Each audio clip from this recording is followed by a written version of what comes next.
So, England got a victory over Ireland in Dublin in this final match of the first round of the Six Nations. I've got the England jersey on for the first time ever, and I suppose if there's an occasion for it as an England observer, yeah, man, this is it. I didn't pick this one. I know some of you guys picked it in the comments, but would have been hard pressed to find many people picking a bonus point win for England over in Dublin, man. Big result for the English. It's a pretty big setback for Ireland in terms of the Six Nations campaign, but hey, it's only one game, so there's still plenty of weeks to go for teams to do something. But yeah, 32 points to 20, 4 tries to 2. Johnny May, Daly, and 2 for Slade for England. Healy and Cooney for Ireland. Yeah, it's an interesting result. I mean, I've had a look at the stats, and they don't really, I suppose, tell the full story of the game. They show a bit of a possession and territory for Ireland, but I mean, you noticed from this game that when Ireland had the ball, they were under a lot of pressure. England's line speed was really causing problems, and yeah, they just didn't quite look.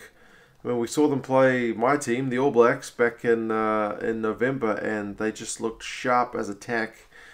But yeah, this week it was just different. England really have done their homework and yeah, came up with a plan that seemed to nullify a lot of what Ireland were throwing at them. England started off fast, very high intensity, and managed to score.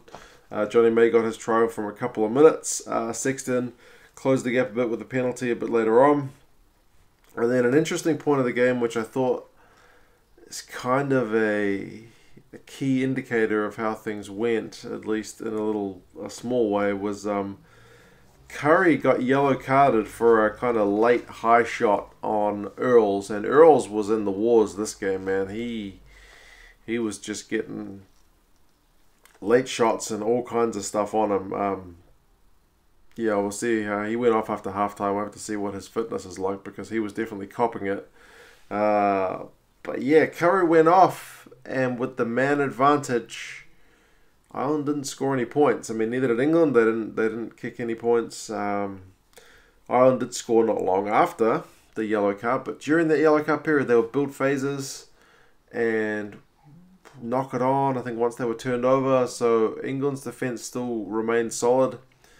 And yeah, the man advantage didn't end up costing a thing. I mean, generally it costs you a try, at least, I think is the average. But yeah, not in this case. England looked pretty solid throughout the yellow card. But then again, like I said, Ireland did turn down 3 points not long after Curry had come back on. Pretty much right as Curry was coming back on, they kicked the ball out for a line out, and then managed to score from that through Healy. So at that point, it was game on. The lead changed.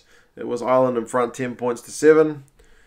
But then it was only a few minutes later before England went back in front through Daly. And it was reminiscent, the commentators mentioned it on my feed as well, of Huget's bit of a bobble against Wales. This one wasn't quite as bad because Stockdale was being tackled by Noel, and that caused him to lose the ball. He didn't just lose it of his own accord.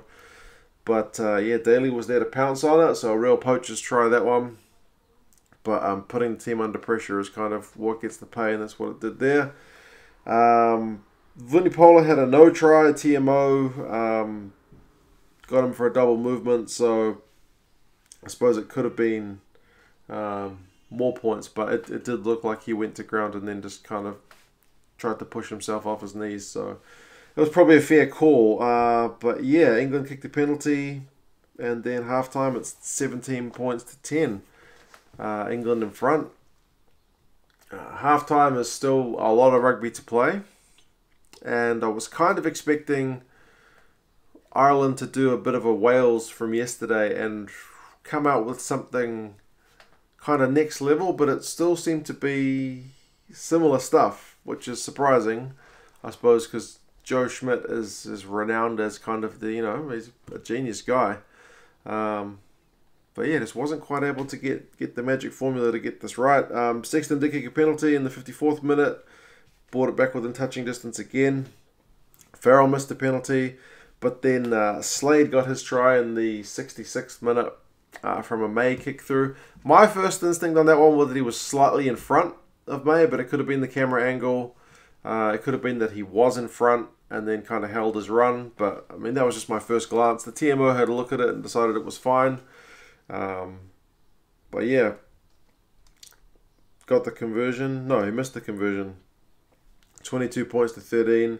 Farrell kicked the penalty, 25 points to 13.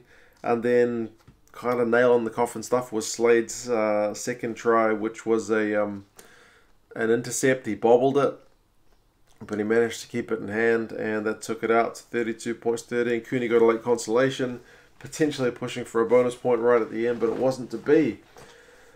So yeah, I mean, I mentioned in all the previews that England have been on a pretty good trajectory, and this kind of shows that they went over to Dublin and really put in. I mean, I'll give you the stats because, like I said, it wasn't that clear. Like run meters at halftime, 145 to Ireland, 133 to England. So Ireland more run meters, 52% possession, but England slightly more territory with 53.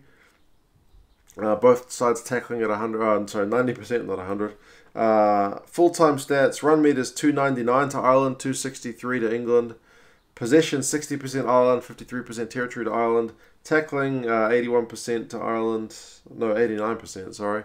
Ireland 86% to England, but England made 160 tackles to 102 from Ireland. So you look at that and you think, wow, Ireland had more ball, England were under the pump, bit of pressure, but that doesn't quite feel how the actual game went. Like a lot of those English tackles were made kind of, not in their own 22. They were in areas of the game which are kind of, comfortable to control. So, yeah, definitely, I mean, people will say it's not an upset, but the bookies had, I think, Ireland by, 9 points? So it's definitely an upset in my books, even though, a lot of these Six Nations games are traditionally pretty tight between teams which are fairly even in terms of strength. But, yeah. I mean, neither team was perfect. May kicked it out on the full, and I thought May had a pretty good game. He was, being able to put Earls under a bit of pressure and, compete for the high ball well.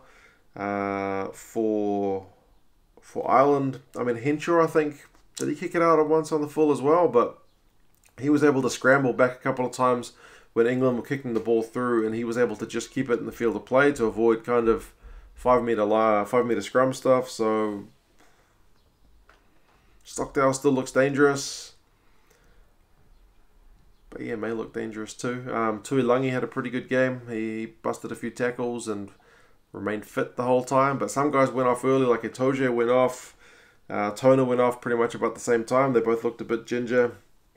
Like I said, Earls went off as well. He was just, some of that stuff is, I guess, what they would call being physical, but also some of that was a bit dodge. Key performers, in terms of stats, Stockdale had 74 run meters, which was the most for the game. 4 defenders beaten and a clean break. Mako Vunipola got the man of the match for that one. Interestingly, the match day stats were, I guess they used Opta, had him with 19 tackles. ESPN had him at 25. Either way, for a loose head prop, massive numbers. Wilson had 21 tackles according to ESPN. So, yeah, crazy result just in terms of how this sets up the competition going forward. England suddenly pushed themselves into a much more favourable position. And Ireland's trip to Wales now suddenly looks like one that's going to be much more important, that they try and get a win. I mean, it's possible if they'd got a win here that they could have still won without that, but now you think that's probably going to be important. So yeah, crazy stuff, man. I'm still a bit in shock as to this result. England were very, very good. Ireland just not as sharp as I'm used to seeing them, but I mean, as a New Zealand fan who has seen New Zealand win the last 2 World Cups, I will say that in that same season we won those World Cups, we didn't win our domestic comp. So there's something to be said for having a loss. You definitely learn more. Perhaps Eddie's learned more in 2018 from a poor season than he would if he'd just kept on winning. So yeah, if you're an Ireland fan, I wouldn't say it's all doom and gloom. It's one game. It happens, and I guess how they bounce back is kind of the key. You guys let me know your thoughts on the game. How did you think things went? Key moments, key performers. Did you hear O'Mahony use a pretty nasty word on Kyle Sinclair. The microphone picked that up clear as a crystal. Anyway, you guys let me know your thoughts, and I will talk to you again soon. I haven't seen Scotland game yet. I do not know the result. I'm going to go watch that right now. Anyway, I'll talk to you guys again soon. See ya.